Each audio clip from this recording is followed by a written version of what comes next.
Hello everyone. अभी हम देखेंगे डिफरेंशिएशन अंडर इंटीग्रल साइन इस वीडियो में। सो उसका देखेंगे रूल नंबर 2।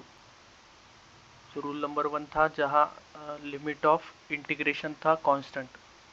अगर कांस्टेंट होता है लिमिट ऑफ इंटीग्रेशन तो डी यू एस का रूल नंबर 1 अप्लाई होता है। और रूल नंबर 2 कब अप्लाई होगा अगर limits are function of parameters. Limits अगर पैरामीटर के फंक्शन होंगे तब अप्लाई होगा rule number 2 of D U S. तो रूल नंबर 2 क्या है एक्सप्लेन कर देता हूँ मैं। सो अगर सपोज फंक्शन दिया है F of x comma alpha where alpha is parameter and we are integrating this function over a limit phi of alpha to psi of alpha with variable x। अगर इस integral में D S लगाना है तो formula क्या है, d upon d alpha of such integral is equals to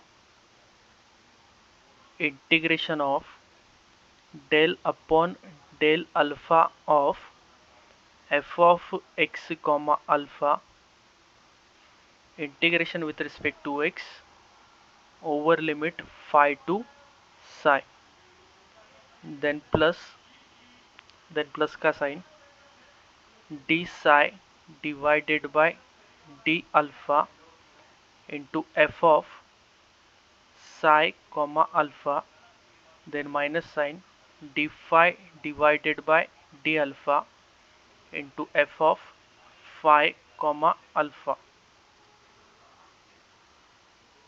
so this is rule number 2।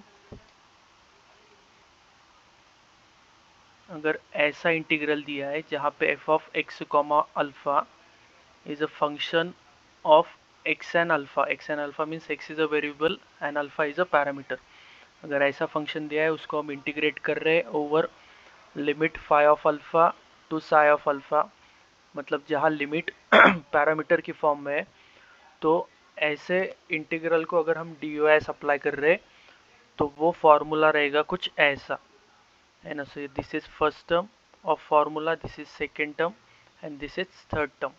So first term में क्या हो रहा है, simply F of x comma alpha का पार्शियल डिफरेंशिएशन हो रहा है विद रिस्पेक्ट टू अल्फा जैसे रूल नंबर 1 में हो रहा था, और लिमिट एज इट इज है phi टू psi। फिर सेकेंड टर्म क्या है, तो यहाँ देखो अपर लिमिट का डिफरेंशिएशन किया है विद रिस्पेक्ट टू अल्फा और f of x comma alpha में एक्स की जगह रखा है अपर लिमिट। फिर माइनस करके हमने क्या किया है, phi divided by alpha lower limit का differentiation with respect to alpha और प्रोडक्ट में f of x comma alpha में एक्स को रख दिया है phi। ठीक है, सो इसको याद रखना होगा तुमको, याद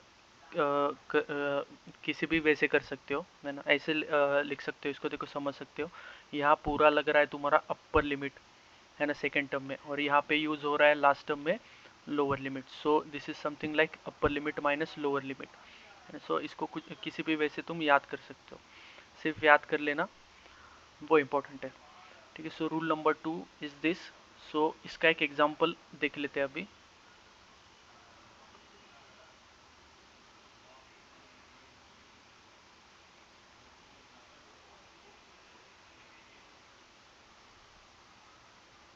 okay, so this is differentiation under integral sign.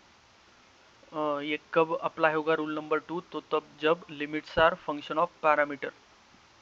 ठीक है, सो यही फॉर्मूला लिखा है रूल नंबर 2 का, दिस इज द फॉर्मूला। ये कब अप्लाई होता है, if F of x comma alpha D upon d alpha of F of x comma alpha ये दोनों कॉन्टिन्यूस फंक्शन होंगे एक्स एंड अल्फा के, तब ये रूल अप्लाई होगा है ना। और मेन इंपॉर्टेंट चीज़ क्या है, लिमिट्स होनी चाहिए पैरामीटर की फॉर्म में, फंक्शन ऑफ पैरामीटर। सो एक क्वेश्चन देख लेते हैं, देखो यहाँ क्वेश्चन लिखा है। Example number 1 is evaluate integral over pi by 6a to pi by 2a of a function sin of ax upon x, we are integrating it with respect to x, that is dx। And एक question एक condition दिया है question में where a is a parameter. So देखो इसका solution कैसे होगा, इसका आंसर कैसे निकालेंगे हम। सो दिया क्या है मुझको, तो एक इंटीग्रल दिया है sine of x upon X dx having limit pi by 6a to pi by 2a। अभी इसको मैं सॉल्व करूंगा तो ये पता है मुझको कि ये एक्सप्रेशन पूरा बन के आएगा ए का मतलब पैरामीटर का। सो मैं बोल सकता हूँ this is nothing but function of a, जिसको मैंने बोला है डिनोट किया है आई ऑफ ए से। सो मैं इसको बोल देता हूँ let I of A is equal to this, और इस पूरे एक्सप्रेशन को बोल देता हूँ दिस इज इक्वेशन नंबर 1, या इक्वेशन को बोल देता हूँ this is equation number 1। So यहाँ देखने से पता चल रहा है कि here f of x comma a, इसका वैल्यू कितना है, this is sine of a x divided by x.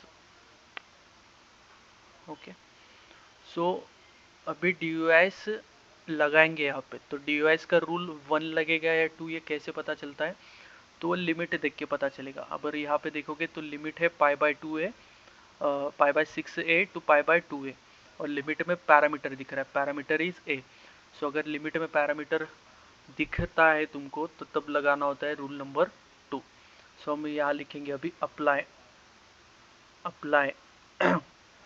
DUIS rule 2। Formula क्या है, तो D upon DA of integration of f of x comma a dx over phi to Sai.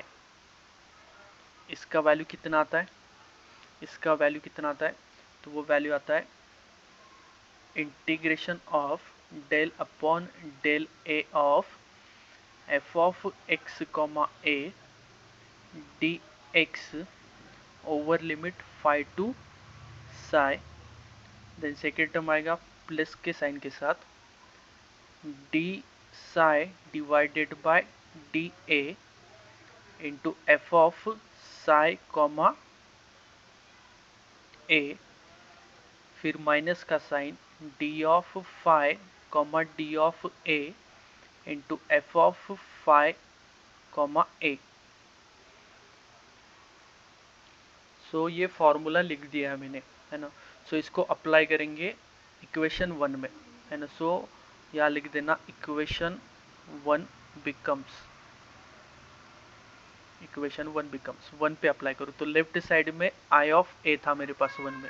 सो यहाँ पे क्या बनेगा डी अपॉन, यहाँ लिख देता हूँ मैं D upon d a of I of A which is equals to d upon dA of that expression on right hand side of equation number 1। so वो कितना है, integration over pi by 6a to pi by 2a of a function sin of ax divided by x dx।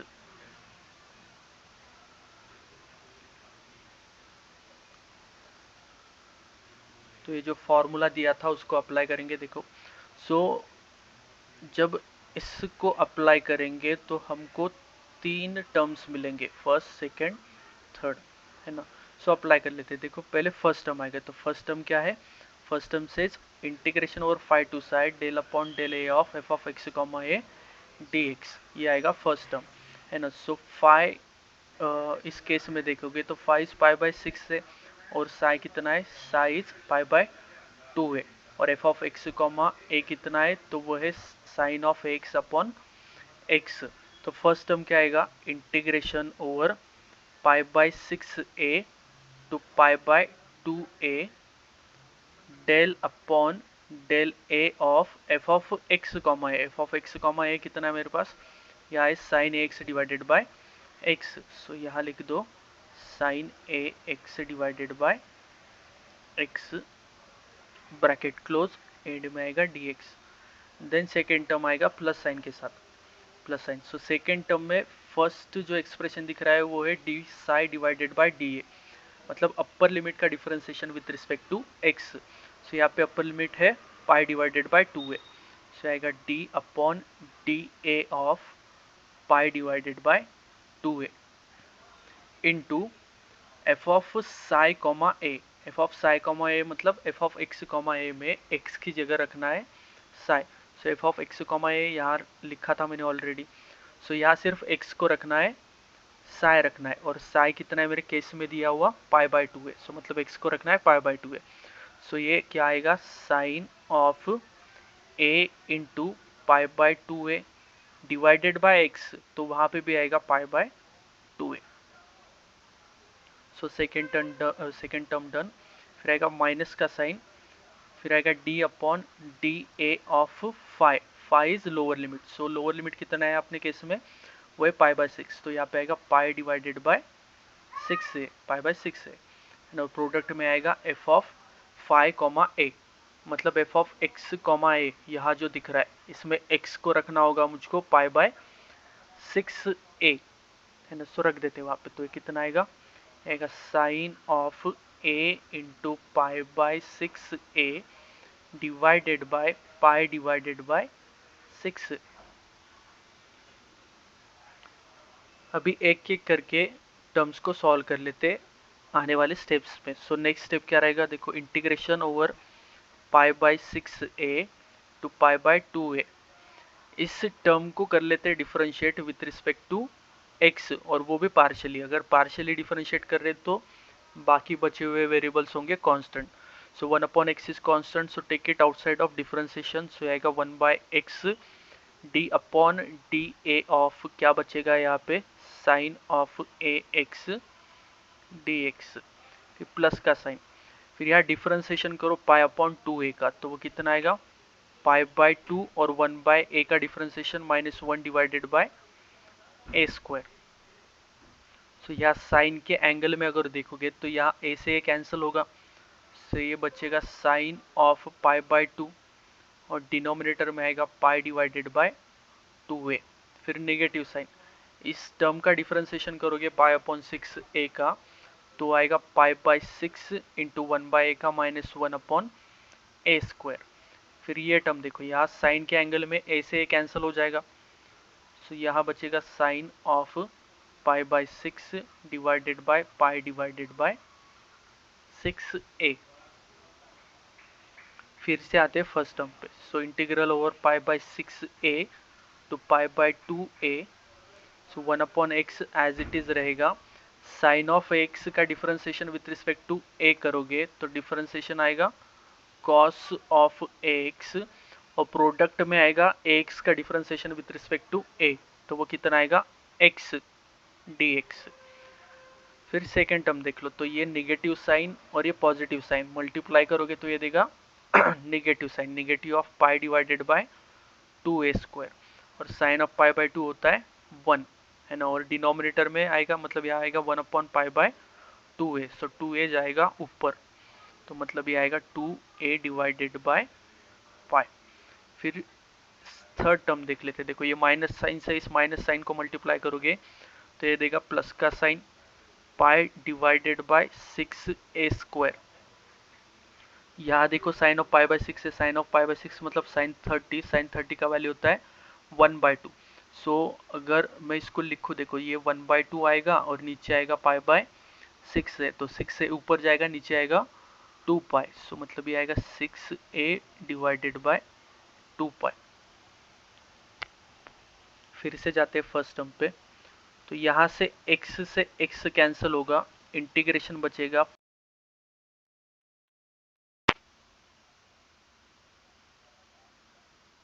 तो पाई से पाई यहाँ cancel होगा, 6 से 6 cancel होगा, a से एक a कैंसिल होगा, है ना। सो बचेगा 2a बचेगा यहाँ पे, है ना।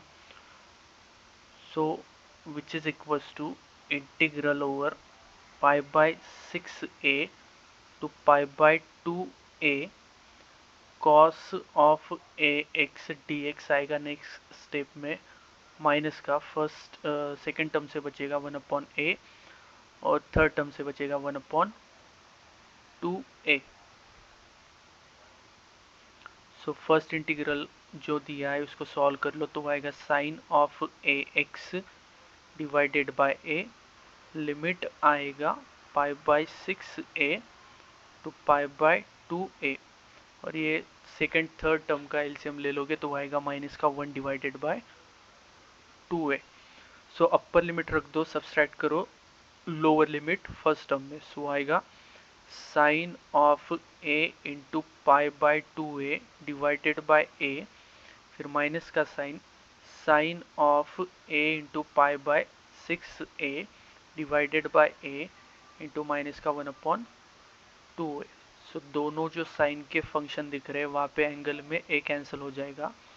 सो फर्स्ट में आएगा sine of pi by 2 only divided by a, second में भी आएगा sine of pi by 6 divided by a, और लास्ट वाला टर्म रहेगा माइनस का 1/2a एज इट इज।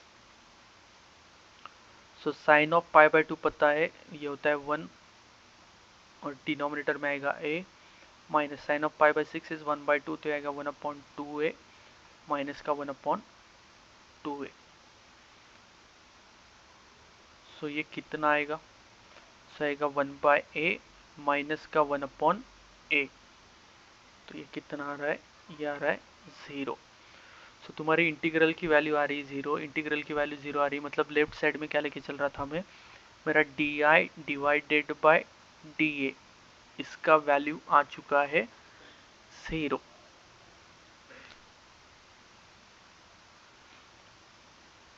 ठीक है। सो यहाँ से देखो, अभी समझना क्या है, यहाँ से मुझको आई की वैल्यू निकालनी है, और मैंने निकाला है डी आई अपॉन डी ए, उसका वैल्यू आया है 0। सो एक चीज़ पता है मुझको कि अगर किसी फंक्शन का मैं डिफरेंशिएशन कर रहा हूँ और उसका डिफरेंशिएशन आ जाए 0, है ना, d I divided by d a, I का मैं डिफरेंशिएशन कर रहा हूँ, डिफरेंशिएशन आ जाए 0, तो दिस इम्प्लाई फंक्शन आई क्या होगा? I is constant. ठीक है। सो यहाँ से हम बोल सकते हैं this imply function I is constant. I क्या है? कांस्टेंट। सो आई मिल गया तुमको, मतलब इंटीग्रल मिल गया। इंटीग्रल कौन सा है? इंटीग्रल तुमको जो दिया है क्वेश्चन में, integral pi by 6a, integral over pi by 6a to pi by 2a of function sine of ax divided by x dx। Value of this integral will be constant, और जिसको हम बोल सकते हैं this imply I of a, that is this integral over pi by 6a to pi by 2a of sine of ax divided by x dx is independent of a, है ना। तो देखोगे आई अगर कांस्टेंट है तो डेफिनेटली वो matter नहीं करता तुम्हारा पैरामीटर कुछ भी हो, तो हम बोल सकते हैं इस इंटीग्रल की value is independent of A.